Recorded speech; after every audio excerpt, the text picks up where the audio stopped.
Nós iniciamos semana passada uma série de mensagens chamada O Grande Jogo da Vida, né? E um jogo comum a todos nós, que quando você era criança ou adulto, você já deve ter jogado o jogo da vida. E o jogo da vida, ele tem um objetivo. Ele nos dá uma mensagem. Qual é o objetivo do jogo da vida? É ter muito dinheiro. Encerra o jogo da vida quem é um milionário. E por isso que nesses domingos nós vamos falar agora, nós vamos estar falando sobre isso que acontece conosco. O jogo da vida é uma corrida pelo dinheiro. Porém, nós vivemos numa sociedade, num mundo, onde nós estamos numa corrida pelo dinheiro. Porém, essa corrida é uma corrida perigosa. É uma corrida que muita coisa entra em jogo. É uma corrida que acaba comprometendo muitas vezes a família, a saúde, relacionamentos, sua ética, a sua maneira de se relacionar com a vida, a sua maneira de se relacionar com as pessoas. Se você for olhar e estudar um pouco sobre esse assunto, você vai ver que muitas pessoas passaram por situações em que comprometeram a sua vida. Por exemplo, tem um filme que eu não recomendo você assistir, ok? Fique claro que eu não recomendo. É um filme pesado, mas existe uma mensagem por trás desse filme. Eu assisti esse filme 2 vezes. Quando eu fazia a faculdade, eu tinha que estudar o assunto do filme. Uma vez eu assisti com a Fabiana o filme. Quem aqui já assistiu O Lobo de Wall Street? Esse filme mostra a história de um homem chamado Jordan Belfort. Vocês terem uma ideia, esse homem, ele ganhava $2 milhões a cada 3 minutos. Ele acumulou durante a sua vida uma fortuna de $8 bilhões. Sabe o que ele fez? Ele usou todo o seu dinheiro em festas, noitadas, drogas, iates, carros, aviões. Ele torrou tudo. E num determinado momento da sua vida, onde se descobriu o esquema que ele ganhava, como ele ganhava dinheiro, ele foi preso. Hoje o Jordan Belfort, ele é um palestrante, né? Ele dá palestras. Mas porém, ele nos deixa algumas lições da vida desse homem. E uma frase em que ele diz, numa das suas palestras, ele diz o seguinte: eu experimentei todas as drogas que você pode imaginar, com os mais variados tipos de efeitos. Mas a maior, e que mais me viciou, foi o dinheiro.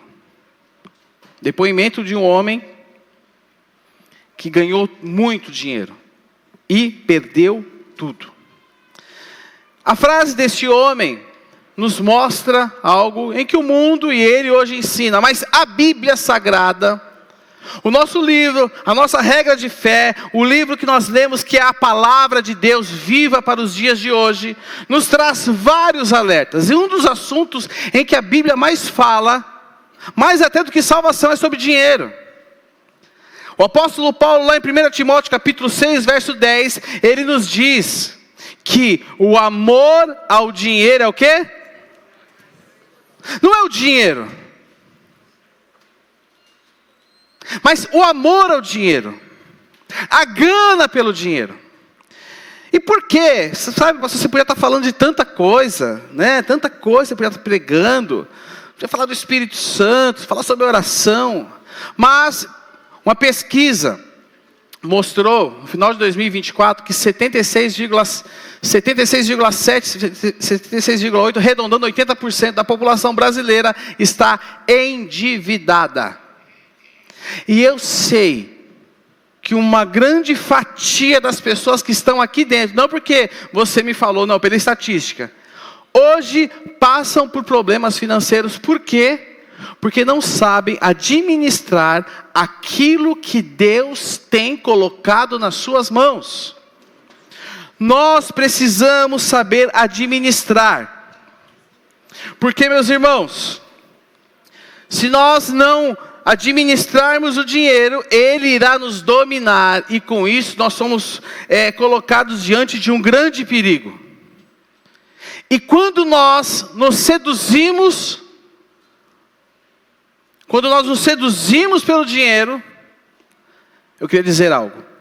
Você está em perigo. Preste atenção no que eu vou falar para vocês. Estatísticas de gabinete pastoral. 70 a 80% dos problemas das pessoas está ligado à vida financeira. 70 a 80%, não estou falando de endividamento, falando de problemas na família, pessoais. Está ligado à vida financeira. Então eu queria que ficasse claro para você o quê? Que não é errado ter dinheiro, não. Mas o errado é você ser possuído por ele. E hoje nós vamos estudar, ouvir conselhos de um homem que foi muito rico. Conselhos que como nós podemos ter o que temos, sem ser possuído pelo dinheiro. Vamos aprender lições com um dos homens mais ricos que já passaram por essa terra. A palavra nos mostra que este homem tinha carros, cavalos, tinha tudo. Tudo que um homem pode desejar, ele tinha. Qual é o nome desse homem? Salomão. E Salomão vai compartilhar conosco 5 segredos de como nós podemos desenvolver sabedoria financeira. Quem quer ter sabedoria financeira? Eu quero, irmãos. Sabedoria, ter sabedoria financeira. Então eu quero que você já pegue a sua Bíblia, abra comigo em Provérbios. Nós vamos ler algumas passagens dentro de Provérbios. E sem muita conversa aqui, nós já vamos para a primeira dica que Salomão nos dá, que está em Provérbios 11:1. Primeira dica que Salomão nos dá. Primeira dica: ganhe dinheiro eticamente. E em Provérbios capítulo 11, verso 1, ele escreve o seguinte: o uso de balanças desonestas é detestável para o Senhor, mas ele se alegra com pesos exatos. Salomão está falando de algo que acontecia na época, aonde as pessoas estavam adulterando as balanças nos seus comércios para levar vantagem sobre isso. Salomão está falando aqui sobre desonestidade. Salomão está falando sobre como as pessoas tentam tirar proveito sobre as outras a partir da desonestidade. Nós vivemos numa sociedade, a sociedade em que nós vivemos, aonde todo mundo quer sair ganhando. É verdade ou não é? Ninguém quer perder, Fabi. É jeitinho. O famoso jeitinho. Você até sabe já, né? O famoso jeitinho brasileiro. As pessoas sonegam impostos. As pessoas omitem informações na declaração do imposto de renda. Não dão nota fiscal. Alguns no home office, né? No descansa office. Omite momentos que está trabalhando, para quê? Para fazer de conta que está trabalhando. Irmãos, isso é algo que está permeado na nossa cultura. Todo mundo sempre quer sair ganhando. Todo mundo quer tirar uma casquinha. Pesos desonestos. Primeira coisa que Salomão nos ensina é que nós precisamos ganhar dinheiro honestamente. Ganhar dinheiro eticamente, sem enganar ninguém, sem tirar proveito de ninguém. Hoje o que mais tem são golpes. Nós ouvimos o testemunho da semana passada, quando eu dava aquele relato para vocês do nosso ano 2024, um relato de uma senhora daqui da nossa vizinhança que passou aqui e falou com a advogada que estava servindo aqui no dia, e ela foi vítima de um golpe. Dia após dia, nós temos ouvido pessoas que são vítimas de golpe. De repente o seu telefone toca, você atende e fala que é do banco e que está aprovando uma compra de 3 mil reais na Casas Bahia. Quem já recebeu essa ligação? Eu falo, pode aprovar, amigão. Não tem problema com isso não, aprova aí. Não vai aprovar, é golpe.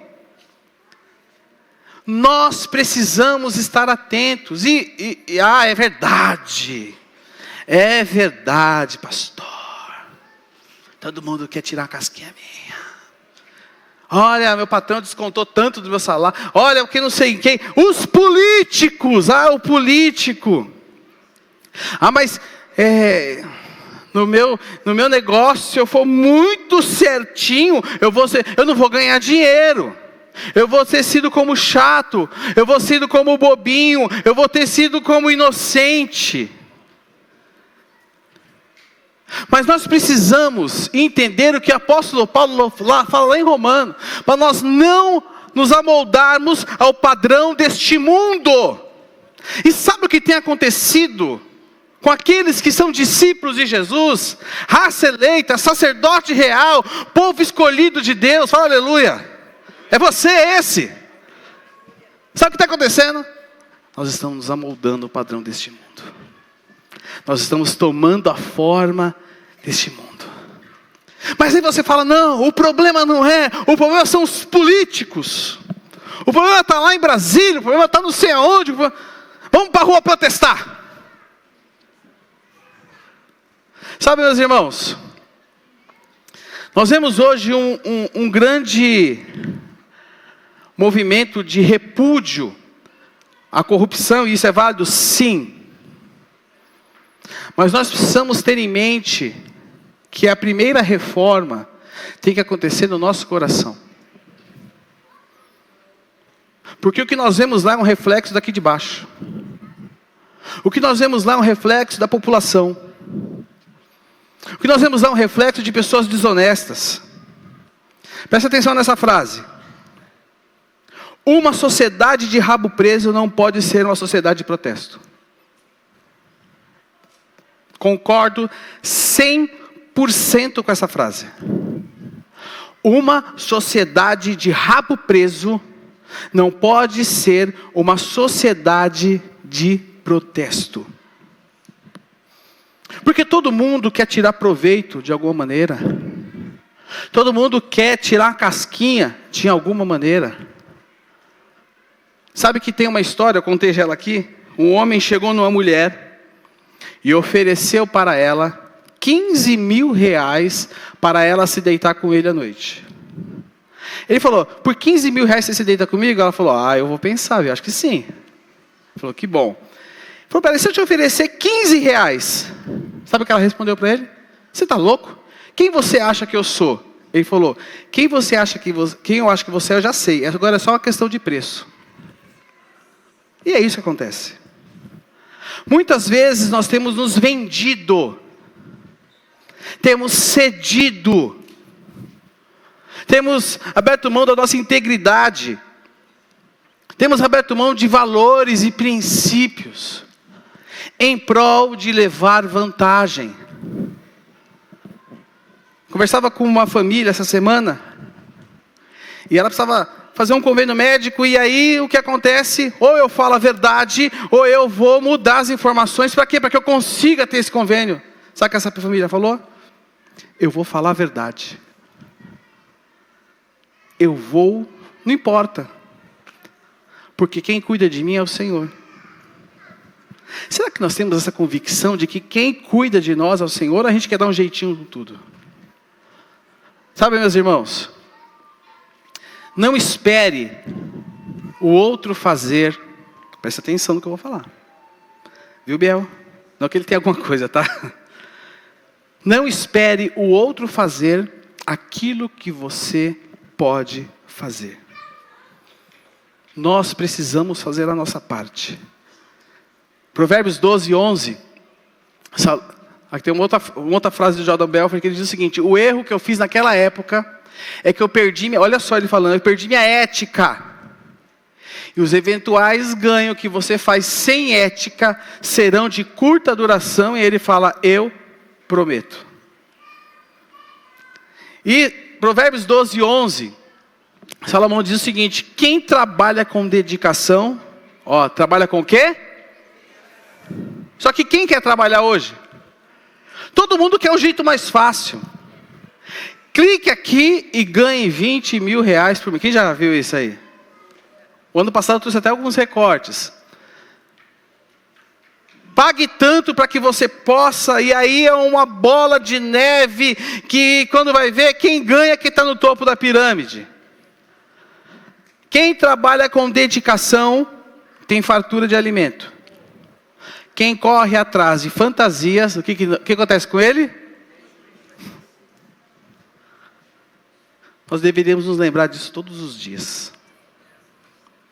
Sabe o que Salomão está falando? Que o segredo para você chegar lá, sabe o que é? É muito trabalho e dedicação. Muito trabalho com dedicação. Quando você não se dedica, quando você quer ser bem sucedido sem trabalhar, é a mesma coisa de que você querer colher sem plantar. Presta atenção, vou falar algo para vocês aqui. Eu vou trazer uma revelação para você aqui agora. Você está pronto para receber essa revelação? Sim ou não? Quem está pronto? Eu tenho uma palavra aqui que vai trazer, vai abrir os seus olhos. Eis que te digo. São duas revelações. Viu, Michel? Segura. Está pronto? Está pronto para receber? Duas revelações. Papai Noel não existe. Ou tem outra, forte. Coelhinho da Páscoa não existe também. Mas sabe o que existe? Um negócio chamado trabalho. Que se nós nos dedicarmos, teremos fartura de alimento. Quem corre atrás de fantasias não tem juízo. Por isso nós precisamos nos dedicar. E Salomão continua dizendo: o preguiçoso logo empobrece, mas os que trabalham com dedicação, acontece o que com eles? Conselho, quero deixar no seu coração: trabalhe com excelência. Trabalhe com excelência. Seja o melhor naquilo que você faz. Seja o melhor no seu trabalho. Não caia na ladainha, da rádio peão local, mas seja o melhor. Ah, mas meu patrão não me reconhece, mas e aí? Você tem outra coisa em vista? Não? Então trabalha. Se dedique. Se esforce. Vá atrás, acorde cedo, durma tarde. Seja o melhor naquilo que você faz. Mas tenha limites. Tenha limites. Senão você perde a sua saúde e a sua família. Segundo conselho que Salomão nos dá é: gaste dinheiro planejadamente. Provérbios 23:5 ele diz o seguinte: num piscar de olhos, a riqueza desaparecerá. Criará asas e voará para longe como uma águia. Você já viu aqui que Salomão já sabia, como diz o profeta, dinheiro na mão é vendaval. Ele está falando aqui. Quem aqui já percebeu que você recebe geralmente quinto dia útil, dia 1º, dia 30, mas quando depois de 2 dias o dinheiro é abduzido da sua conta? Quem já viu isso? Ele some. Parece que é em pó. E alguém espirrou. Ele, toma forma. E aí, como diz Salomão, ele tem asa. Olha lá, Salomão está falando que tem asa. E eu acho que é verdade. Porque quando nós vamos ver, nosso dinheiro, ele desaparece. Mas eu só fui no shopping center. Eu só tive que pagar a fatura do cartão de crédito. É lógico. Por que você pagou a fatura? Porque você... Eu falo isso todo ano e vou repetir para vocês aqui. Cartão de crédito, ele é de crédito até você gastar. Após você gastar, ele se torna cartão de dívida. E aí o teu gerente dá o limite. Aí você fala: provisão de Deus. Limite de 70 mil reais, o cartão é preto ainda. Você fala: que lindo isso. Agora eu tenho todos os benefícios da humanidade. Aí eu te pergunto, ser humano. Eu lhe pergunto, desculpa, o infeliz. Quanto você ganha por mês? Suporta isso? Cartão de crédito é até você gastar. Após gastar, torna-se cartão de Vocês aprenderam. E aí, Salomão continua falando. De que serve o dinheiro na mão do... Olha só como ele é duro. De que serve o dinheiro na mão do tolo, já que ele não quer obter sabedoria. Nós precisamos ter sabedoria para lidar com o nosso dinheiro. Temos tido, amanhã vai ser a segunda mentoria com o Gabriel. Cadê o Gabriel? Gabriel está aqui. Falando sobre como nós podemos administrar melhor o nosso dinheiro. Pergunta, eu falo isso todo ano. Você tem um orçamento familiar? Você sabe quanto você gasta no mês? Ou você é freestyle, vai que vai e passa rápido os dias que eu preciso de mais dinheiro? Como você lida com o seu dinheiro? Como você lida com as suas finanças? Salomão continua falando, Provérbios 21, 5. Quem faz o quê? Planeja bem e trabalha com dedicação, prospera. Quem se apressa e toma atalhos fica pobre. Sabe, meus irmãos, eu quero dar alguns conselhos para vocês aqui. Primeiro conselho: seja atencioso às suas finanças. Repita assim comigo. Seja atencioso às suas finanças. Primeiro conselho, eu quero lhe dar aqui para você hoje. Seja atencioso às suas finanças. Provérbios 27, 23, 24 diz, olha só. Tome conhecimento do estado de suas ovelhas e dedique-se a cuidar de seus, pois a riqueza não dura para sempre e pode ser que a coroa não passe para a próxima geração. Ovelha era uma moeda. Ovelha era uma maneira de se negociar. E aí, olha só o que Salomão está falando, eu vou trazer para a nossa linguagem. Tome conhecimento do estado de suas finanças e dedique-se a cuidar de suas finanças, pois a riqueza não dura para sempre e pode ser que a coroa não passe para a geração seguinte. Preste atenção que eu vou falar para vocês aqui, pais. São os pais quem tesouram para os filhos. Não são os filhos quem tesouram para os pais. Agora meus filhos vão trabalhar, eu vou aposentar. Não. Aí que você tem que trabalhar, né, Zinha? Aí que você tem que trabalhar. Porque são os pais quem tesouram para os filhos. Queria só deixar esse parênteses aqui. Como você organiza as suas finanças? Você tem uma cadernetinha para marcar?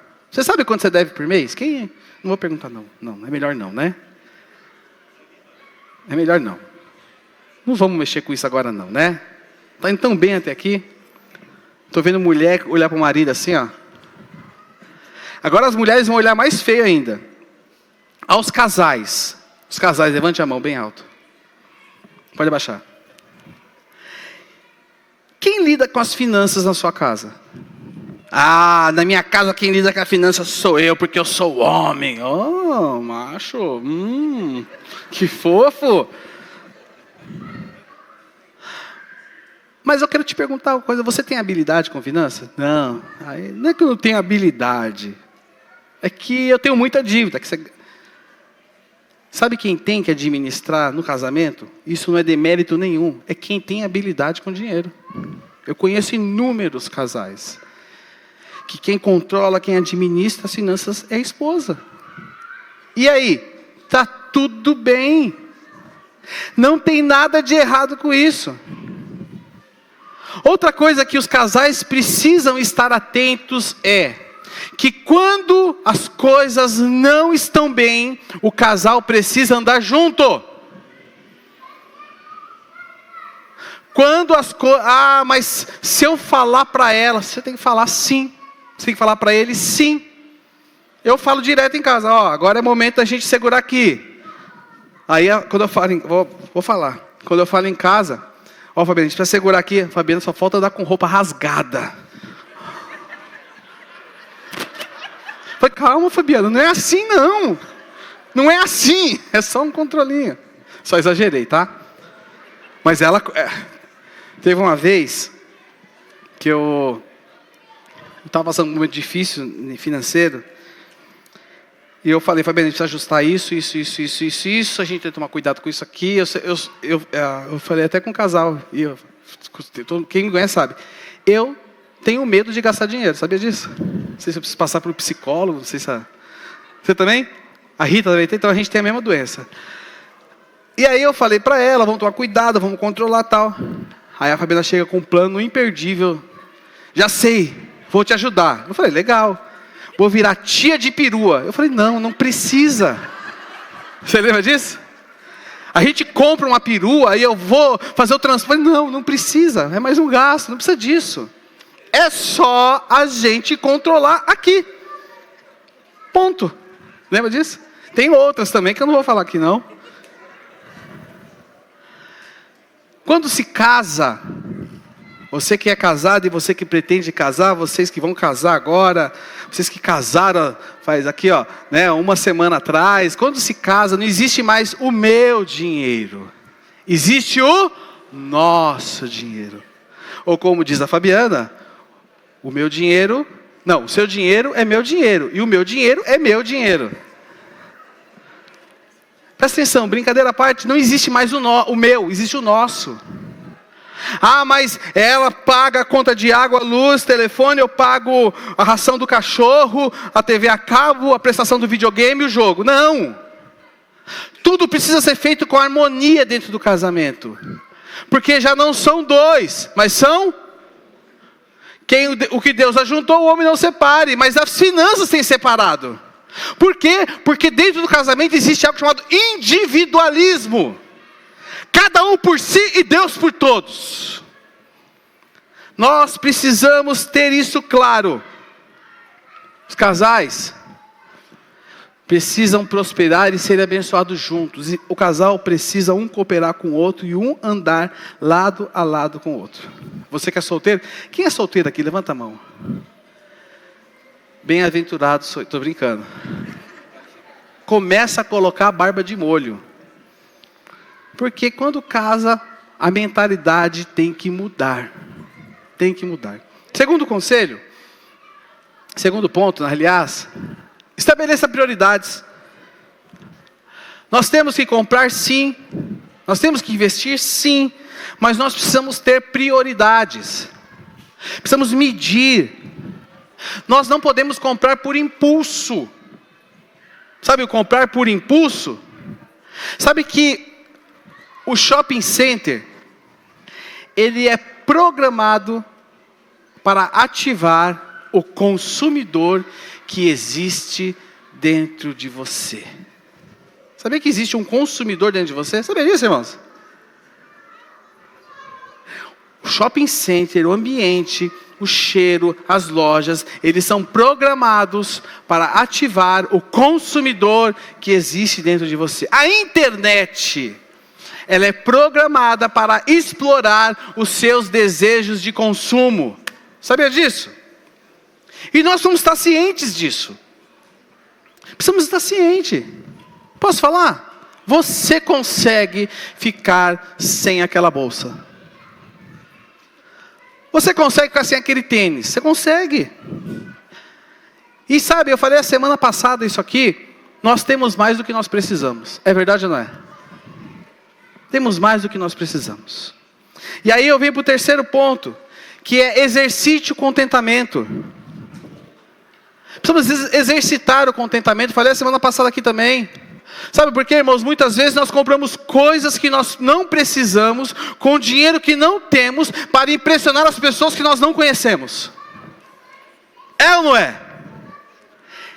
Exercite o contentamento. Terceiro conselho de Salomão para nós é... Deixa eu ver aqui se parou. Não, está funcionando. Terceiro, guarde dinheiro. Aí você está brincando comigo, pastor. Guarde dinheiro. Provérbios 13:11 diz: o que vem fácil, vai embora mas de em pouco ajunta-se uma fortuna. Eu quis trazer a versão mensagem, porque ela traz muito para o nosso dia a dia, muito para a nossa realidade. Irmãos, nós vamos entender o seguinte: existe uma grande diferença entre poupar e acumular. São duas coisas totalmente diferentes. Poupar e acumular são duas coisas totalmente diferentes. Poupar é guardar para eventuais imprevistos e para o futuro. Aí aqui vem o ponto: sem deixar de ser generoso e acumular. Acumular é guardar por ganância, egoísmo e medo, sem ser generoso e sem repartir. Sabe, meus irmãos, ganância, sabe o que é ganância? Ganância é achar que tudo que foi colocado nas minhas mãos é para meu consumo, é meu.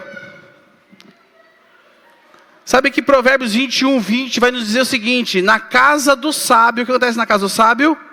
A comida e azeite, o quê? Na casa de quem? Na casa de quem? Mas o tolo devora tudo que pode. Você tem o hábito de guardar dinheiro? Você tem o hábito de poupar? Você tem o hábito de reservar um valor por mês para o seu futuro? Para ser generoso? Você tem esse hábito? Ah, mas não dá. Acaba antes de eu pensar. Organize e preste atenção. Fale com o Gabriel, participe de segunda-feira. Organize suas finanças para que você possa fazer uma reserva. Sabe que reservas já me salvaram o meu pescoço e a minha família várias vezes. Né, Fabiana? A pandemia, por exemplo. Eu sou CNPJ. Eu não sou CLT. Pandemia chegou. E agora? Tudo fechou, eu trabalho de vendas, trabalho com vendas. O que eu vou fazer da minha vida? Meu maior, 80% do meu ganho vem do meu dia a dia de trabalho. O que eu vou fazer? Não tinha o que fazer. Mas eu tinha uma reserva. Isso me garantiu durante todo aquele período, até eu vou retomar minhas atividades e eu criar um outro ramo, porque eu não posso depender só de uma fonte, eu tenho que ter mais de uma fonte.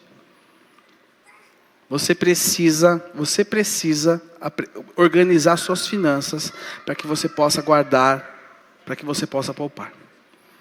Quarto conselho que Salomão nos dá: generosidade, quanto tempo? E aí Provérbios 11:24 ele diz o seguinte: quem dá com generosidade se torna mais, mas o mesquinho, o que acontece com ele? Ele perde tudo. Eu posso falar algo para você? Não é retendo que você vai crescer, que você vai prosperar, e sim compartilhando, porque essa é a ordem do Evangelho. É isso que o Evangelho nos ensina. Quem aqui já viveu a experiência? Eu queria que levantasse a mão. De ver necessidades serem cuidadas por Deus. Levanta a mão. Olha só. Deus é um Deus que é generoso com a gente. Deus é um Deus generoso com você. E nós vamos entender o seguinte: nada do que temos é nosso. Foi Deus que colocou nas suas mãos. E Ele nos chama a nós administrarmos bem. Ele nos chama a nós repartirmos aquilo que Ele coloca em nossas mãos. O Admilson usou uma referência aqui hoje, que ele foi muito feliz na multiplicação dos pães, e casa com o que eu estou falando aqui. Aquele garoto, aquele jovem, não estava interessado na necessidade dele, mas aquele jovem foi tomado pela necessidade de um povo, de 5.000 homens, sem contar mulheres e crianças. E o que ele viu? Jesus pode dar um jeito nisso. E Jesus alimentou a todos e sobrou. Todos tiveram suas necessidades supridas. Por quê? Porque um homem, um jovem, uma pessoa foi generosa e se posicionou. Sabe, irmãos, Leandro, eu não acredito na teologia da prosperidade. Eu não acredito, sou contra ela, tenho muitos argumentos aqui. E converso, quem quiser conversar comigo sobre esse assunto, eu converso. Sabe no que eu acredito? Na teologia da generosidade. Eu acredito nisso, na generosidade. Eu acredito em um suprir a necessidade do outro. Eu acredito nisso. Conforme diz Salomão, Provérbios 19:17. Quem ajuda os pobres, empresta quem? Ao Senhor. E Ele os recompensará. Se você está aqui hoje e você não é uma pessoa generosa, olha o que o pastor Tim Keller diz. Olha só. Se você não quer dar, você não entendeu o evangelho da graça. Não entendeu quem você é. Não compreendeu o que Jesus tem feito. Ao invés de olhar para Jesus, você pode estar tentando ser sua própria salvação, guardando dinheiro suficiente para manter-se seguro num mundo inseguro. Para que se torne uma pessoa graciosa, generosa. Olha só o que ele diz. Não se sente com uma calculadora. Olhe para a cruz. Sabe qual o grande problema? O grande problema é que nós queremos ser bênção. Ok? A gente quer ser bênção. Mas nós não queremos abençoar. A gente não quer abençoar. Mas eu quero ser bênção. Esse é o grande problema. Quinto conselho que Salomão vai nos dar. Garanta sempre que Deus é o primeiro. E aí em Provérbios capítulo 3, verso 9 e verso 10, Salomão nos escreve: honre o Senhor com todos os seus recursos. Então olha só, ele coloca duas coisas aqui. Honre o Senhor com todos os recursos e com os primeiros frutos de todas as suas plantações. Verso 10. E os seus celeiros ficarão como? Plenamente cheios, e seus barris transbordarão de vinho. Salomão está falando, sabe o que ele está falando aqui? Para nós honrarmos o Senhor, com aquilo que Ele nos tem dado, com aquilo que Ele tem colocado nas nossas mãos. Porque quando eu faço isso, eu estou declarando confiança nele, e Ele deixa o meu celeiro plenamente cheio, e o meu barril vai ficar plenamente transbordando. Ele está falando isso, que quando nós priorizamos a Deus, Ele nos abençoa. Nós vivemos a mentalidade, essa mentalidade impregnada na igreja. Eu vou falar mais sobre isso, não domingo que vem, que é a apresentação de crianças. Domingo que vem é a apresentação, né, Vanessa? No outro domingo, sobre o dízimo não é o que você pensa. Eu vou falar sobre isso, vou tocar nesse assunto aqui. Mas nós vivemos a mentalidade seguinte: 10% é de Deus, 90% é meu. Falta um minuto ainda, hein? Você está me enganando aí, viu? Eu tenho um minuto, vale ouro aqui em cima. 10% é de Deus. 90% é meu. E esse 90% eu faço o que eu quiser com ele. Sabe, meus irmãos? Só que o padrão, o Salomão já dá uma pincelada aqui nisso. O padrão do Novo Testamento, sabe qual é o padrão? Não, isso é coisa do velho, isso é coisa do novo. Quer saber o padrão do Novo Testamento? 100%. O Novo Testamento nos chama a nós sermos generosos. O Novo Testamento nos chama a nós entendermos o que é o reino de Deus. E Salomão fala: honre o Senhor com todos os seus recursos. Ele já está dando uma pincelada aqui. E aí quando você vai ler Salmo 24:1, diz o seguinte: olha só o que o salmista diz: a terra e tudo que nela há. A terra e o quê? São de quem? Do Senhor. O mundo e todos os seus habitantes lhe pertencem. Tudo. Tudo. Repita comigo, tudo. Tudo que eu tenho. Repita, tudo que eu tenho é de Deus. Sabe por quê? Ouça o que eu vou falar para você aqui. Sabe por que Deus coloca nas suas mãos tudo que você tem? Sabe por quê? Para testar o seu coração. É meu. Não, Deus me deu. Para testar o seu coração. Ah, mas Ele colocou pouco. Mas você reclama toda hora. Tudo o que Deus coloca nas nossas mãos é para testar o nosso coração. Então nós precisamos entender o nosso papel. Fomos chamados para sermos mordomos daquilo que Deus nos tem confiado.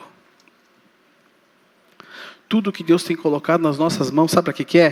Para que nós administremos da melhor forma. Para que nós abençoemos as nossas famílias. Para que nós abençoemos as pessoas que estão ao nosso redor. Para que você possa abençoar a sua comunidade. Então entenda uma coisa. Não é você que paga as contas. E sim Deus que provê tudo ricamente. Mateus 6,33. Busque, pois, em primeiro lugar, o quê? E a sua justiça. E aí Jesus continua. E todas essas coisas lhe serão acrescentadas. Em primeiro lugar. Sabe, meus irmãos? Contribuir aqui na nossa comunidade é primícia. É a melhor parte. A gente fala isso todos os domingos. Mas, às vezes para você não é prioridade. Aí você diz assim, se sobrar no final do mês, eu ajudo nas salas. Ou então chega e fala assim, ó, pastor, sabe que você pode contar comigo. Se precisar, me avisa. Beleza. Mas quem que som do seu coração não sou eu, é o Senhor. E Ele sabe aquilo que é prioridade para você. A Bíblia nos ensina, presta atenção, a nós honrarmos a Deus em primeiro lugar. Honrar a Deus em primeiro lugar.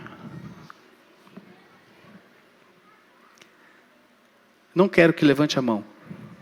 Mas quem aqui já viveu experiência de uma provisão sobrenatural? Por quê? Porque é uma pessoa generosa. Quando nós somos generosos, Deus cuida de nós. Sabe, meus irmãos, presta atenção. Quando eu garanto que Deus é o primeiro, acontecem 3 coisas. Eu acabei nem colocando aqui. Quando eu garanto que Deus é o primeiro, deixa eu ver se eu coloquei. Coloquei. Quando eu coloco Deus em primeiro lugar, eu estou demonstrando um ato de gratidão pelo passado. Eu estou mostrando que eu sou grato. Quem que é grato por Deus, tudo que tem na vida? Quando eu coloco Deus em primeiro lugar, eu estou falando, Senhor, eu sou grato. Quando eu coloco Deus em primeiro lugar, é um ato de prioridade para hoje. Você está mostrando que Deus é em primeiro lugar. Mas sabe quem quer ser em primeiro lugar na sua vida? O dinheiro. Mas quando eu sou generoso, quando eu me posiciono, quando eu coloco Deus em primeiro lugar, isso é um ato de prioridade para hoje. Quando eu coloco Deus em primeiro lugar, é um ato de fé para o amanhã. Sabe por quê? Porque eu estou mostrando que eu confio nas promessas de Deus. Eu confio nas promessas de Deus. Sabe? Cada dia que passa, eu tenho tido convicção no meu coração. As pessoas buscam tantas coisas. As pessoas se esforçam para ter tantas coisas. Mas a melhor parte do reino de Deus para mim, sabe o que é? É o rei. É o rei. E aquilo que é a vontade dele. Aquilo que é o reino dele. e tudo aquilo que o reino dele representa nessa terra. E a minha oração nesses dias tem sido o seguinte: Senhor, eu quero me gastar pelo teu reino. Eu quero investir a minha vida até as últimas consequências no teu reino, porque eu amo o Rei. Eu amo o Rei. Para nós orarmos aqui, em primeiro lugar, você não é o que você tem, e sim o que Jesus fez por você na cruz. Amém? Você é filho de Deus. Você é discípulo de Jesus. Você é salvo. Você é remido pelo sangue do Cordeiro. Então você não é o que você tem. Tendo muito, tendo pouco, você não é isso. Você é filho de Deus. Posso ouvir um amém? Segundo, qual é a base da sua segurança de vida? O dinheiro ou o cuidado de Deus? Ah, é Deus. Mas será que é Deus mesmo? Será que é Deus mesmo? Terceiro e último lugar. Onde você tem investido o seu dinheiro? No aqui e agora ou no reino que está por vir? Queria convidar que vocês colocassem de pé no seu lugar comigo. Eu quero orar com você.